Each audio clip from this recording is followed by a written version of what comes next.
Hey friends, I'm Dr. Chinwe Williams, and I'm a clinical mental health therapist and author. And our verse of the day comes from Psalm 56:3, and it reads, "When I am afraid, I put my trust in you." Have you ever woken up in the middle of the night and just couldn't go back to sleep? This tends to happen to me when I have a lot on my mind or I have to get up pretty early to catch a flight. And for others, this happens far too often and for no apparent reason. Anxiety and fear are running rampant in our world today, and uncertainty about the future can naturally lead us to feel anxious, inadequate, or fearful. And for many people, feeling dizzy or unsteady is one of the most unpleasant symptoms of fear.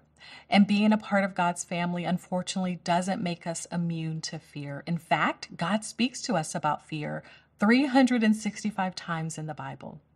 So God doesn't wish for us to be preoccupied by our worries, and it doesn't make us less faithful when we feel fear. God doesn't condemn us for our fears because he knew we would be afraid. That's why the scripture says, "When I am afraid."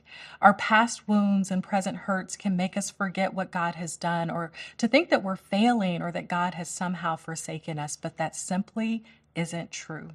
Throughout scripture, when God's people are told not to be afraid, they're also instructed to do something, which is to place their trust in him. So maybe today you're feeling the weight of the world on your shoulders because of circumstances in your marriage, with your child, or at work. In those moments when the fear is dizzying and tries to overpower you, I want to encourage you to remember the truth. The Lord is your anchor. He is firm and unshakable, and he places your feet on steady ground. My hope for you today is that focusing on these truths will help you to remember what God has already done and to consider the good things he is doing right now.